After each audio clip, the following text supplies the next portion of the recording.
अस्सलाम वालेकुम। आज हम वेक्टर्स के न्यूमेरिकल्स करेंगे और वेक्टर्स के न्यूमेरिकल्स में हम तकरीबन एडिशन ऑफ वेक्टर्स का कुछ क्वेश्चंस हम सॉल्व करते हैं, जिससे हमें पता चलेगा कि वेक्टर के क्वेश्चंस को सॉल्व कैसे किया जाता है। ठीक है जी। तो सबसे पहले जी बिस्मिल्लाह करते हैं। पहला क्वेश्चन है, what is the angle that the given vector makes with x axis। यानी कि एक वेक्टर ए दिया हुआ है और वेक्टर ए की वैल्यू है 2i प्लस 2√3j और हमें पॉजिटिव एक्स एक्सिस से मालूम करना है इसकी वैल्यू। ऑप्शन ए है 30 डिग्री, ऑप्शन बी है 60 डिग्री, ऑप्शन सी है 90 डिग्री और ऑप्शन डी है 120 डिग्री। अब हमारे जहन में देखें, ये 2 डायमेंशनल वेक्टर है, यानी कि जिसमें आई और जे मौजूद है, के मौजूद नहीं है।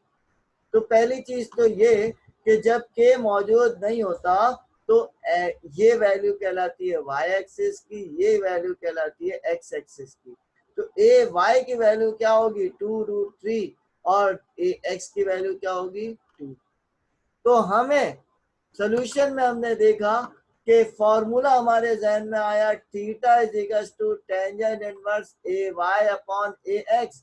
क्योंकि जब भी हम रेक्टेंगुलर कंपोनेंट्स की बात करते हैं तो एंगल क्या आता है, tangent inverse a y upon a x. A Y की जगह हमने रख दिया 2√3, ए एक्स की जगह 2, 2 से 2 कैंसिल हो गया, टेंजेंट इनवर्स √3।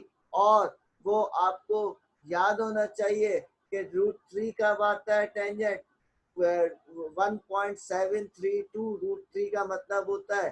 तो उसकी वैल्यू कब आती है, जब एंगल क्या हो 60 डिग्री हो। ठीक है जी, सही है। तो वो चार्ट और चार्ट को याद करने का तरीका हम फिर किसी वीडियो में डिस्कस करेंगे। तो पहले सवाल का ऑप्शन कौन सा सही है, ऑप्शन बी सही है। ठीक है जी। अब आते हैं दूसरा सवाल। दूसरा सवाल कहता है, टू वेक्टर्स आर, दो वेक्टर्स हैं, A is equal to 3i plus 2j minus K and B is equal to minus 3i minus 2j plus K. Then अब ये दो वेक्टर्स हैं ए एंड बी। ऑप्शन क्या है, पहला ऑप्शन है A and B have same magnitude. Option B, B is negative vector of A. B जो है वो नेगेटिव वेक्टर है किसका, ए का। सी में A has positive magnitude while B has negative magnitude. A का मैग्नीट्यूड पॉजिटिव है जबकि बी का मैग्नीट्यूड नेगेटिव है। और D, both A and B.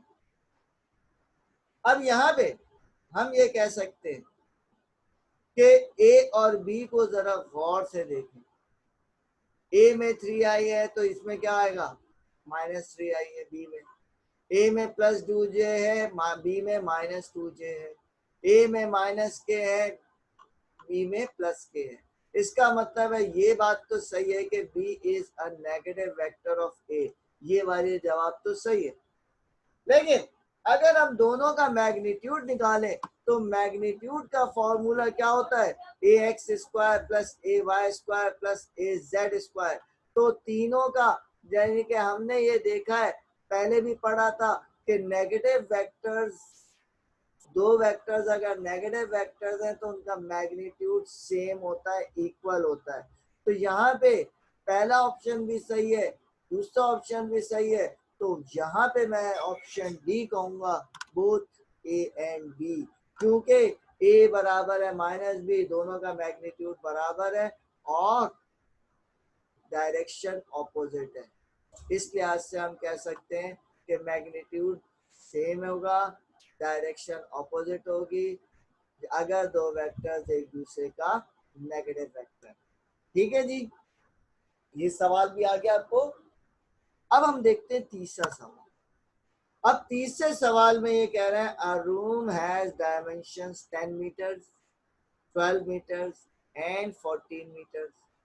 यानी कि एक रूम है, उसकी लंबाई है 10 मीटर, चौड़ाई है 12 मीटर, हाइट है 14 metre. The bird starts from one corner of the room and flies to the opposite corner of the room. यानी कि एक बर्ड जो है वो यहां से एक कॉर्नर से चली है और दूसरे कॉर्नर पे गई है। The magnitude of its displacement. अब देखिए सवाल पढ़ के हमें ये लग ही नहीं रहा कि ये वेक्टर का चैप्टर, लेकिन जब भी हमने कहा तीन चीजों की बात की हुई है, length, breadth, width and height, तो इसका मतलब है एक को हम कहते हैं एक्स, तो 10 मीटर्स क्या है एक्स, 12 मीटर्स क्या है वाई, 14 मीटर्स क्या है जेड। अब हमें रिजल्टेंट मालूम करना है, क्योंकि एक कॉर्नर से जब दूसरे कॉर्नर पे जाएगा तो बर्ड तो लेंथ भी कवर करेगा, विड्थ भी और हाइट भी, तो क्या बन जाएगा, यानी कि हम इसको लिख सकते हैं 10i plus 12j plus 14k, और मैग्नीट्यूड क्या आता है ए एक्स स्क्वायर प्लस ए वाई स्क्वायर प्लस ए जेड स्क्वायर। ए एक्स यानी कि 10 का स्क्वायर 100, 12 का स्क्वायर 144, 14 का स्क्वायर 196, इन सबको ऐड करें तो 440 बनता है, और 441 का स्क्वायर रूट होता है 21। तो हम इसको तकरीबन कितना कह सकते हैं 21 मीटर, 20.99 होगा, लेकिन उसको हम 21 कंसीडर कर सकते हैं। तो क्या ऑप्शन आया हमारे पास, इसका ऑप्शन आया ऑप्शन बी, यानी कि 21। ठीक है जी। तो सवाल देखने में नहीं लग रहा कि ये वेक्टर्स है, लेकिन क्योंकि थ्री डायमेंशनल एक्सिस की बात हो रही है तो हमने इसको वेक्टर से समझ लिया। ठीक है जी। और मैग्नीट्यूड ऑफ डिस्प्लेसमेंट यानी कि वेक्टर के मैग्नीट्यूड की बात हो रही है। ये लास्ट लाइन ये बता रहा है कि वेक्टर के मैग्नीट्यूड की बात हो रही है, इसलिए हमने ये वाला फॉर्मूला इसमें लगाया। अब आ जाते हैं नेक्स्ट क्वेश्चन पे। नेक्स्ट क्वेश्चन कहता है two forces acting on a body having magnitude 15 Newton and 10 Newton. दो फोर्सेस हैं जिनका मैग्नीट्यूड है, एक का 15 न्यूटन है, एक का 10 Newton. Which of the following is not the resultant of these forces. यानी कि इनमें से कौन सी वैल्यू ऐसी है जो इनका रिजल्टेंट नहीं हो सकती। पहला है 12 न्यूटन, ऑप्शन बी है 18 न्यूटन, ऑप्शन सी है 25 न्यूटन, ऑप्शन डी है 27 न्यूटन। अब आप कहेंगे सर ये कैसा सवाल है जो विदाउट कैलकुलेटर तो हो ही नहीं सकता, जबकि ऐसा नहीं है। अब आप कहेंगे फिर तो तुक्का लगाएंगे, नहीं तुक्का भी नहीं लगेगा। अब यहाँ पे देखिए हमने एक टॉपिक पढ़ा था कि दो वेक्टर्स को ऐड करने के चार तरीके हैं। मैक्सिमम वैल्यू कब होगी, जब दोनों पैरेलल होंगे, और मिनिमम वैल्यू कब होगी, जब दोनों ऑपोजिट होंगे। तो अगर हम कहें मैक्सिमम रिजल्टेंट क्या होगा, दोनों पैरेलल होंगे तो दोनों ऐड हो जाएंगे। मैक्सिमम क्या है 25 न्यूटन, और मिनिमम क्या है 15, यानी कि 15 माइनस 10 5 न्यूटन, यानी कि इनके रिजल्टेंट की वैल्यू 5 न्यूटन से कम नहीं हो सकती, 25 न्यूटन से ज्यादा नहीं हो सकती। अब आप बताएं 12 भी इस रेंज में यस हो सकता है, 18 भी इस रेंज में यस हो सकता है, 25 ये भी है। तो कौन सा ऑप्शन है, ऑप्शन डी, यानी कि 27 इस रेंज में नहीं आता। तो कोई कैलकुलेटर की जरूरत नहीं है। दो फोर्सेस को ऐड करने के चार मेथड है। इस तरह का सवाल भी काफी दफा आ चुका है। ठीक है जी। अब 5 ये कह रहा है two vectors have equal magnitude and the magnitude of there difference is also same.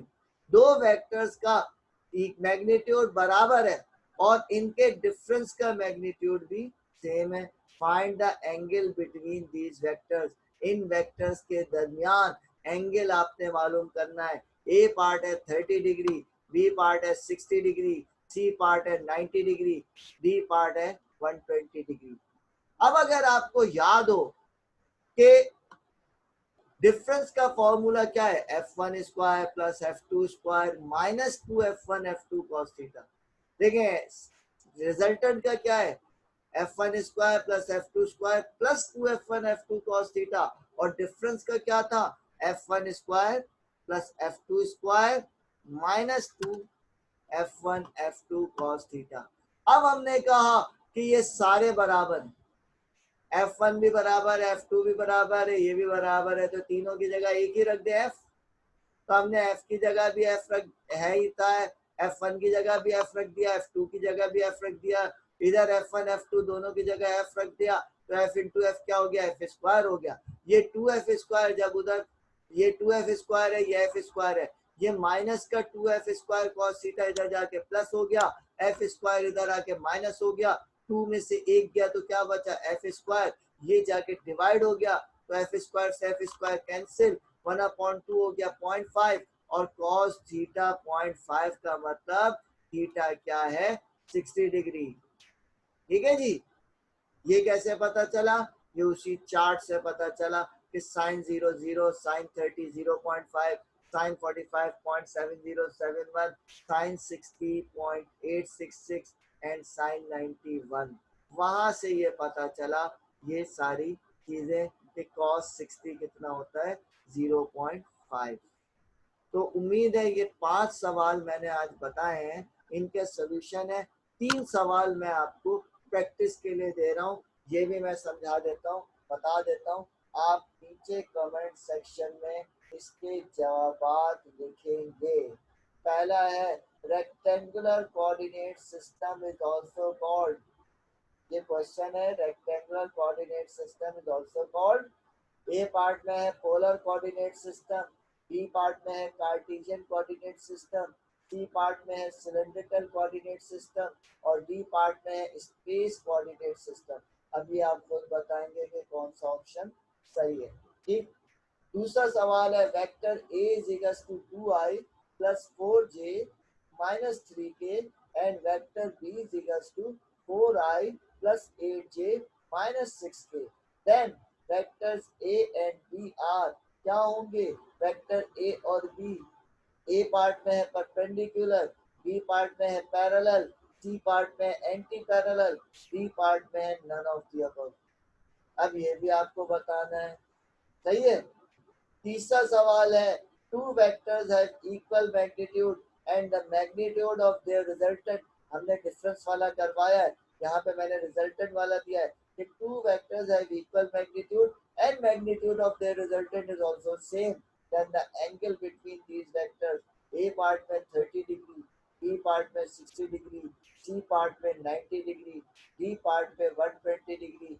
तो ये क्वेश्चन आप सॉल्व करके नीचे कमेंट बॉक्स में बताएंगे, सही है।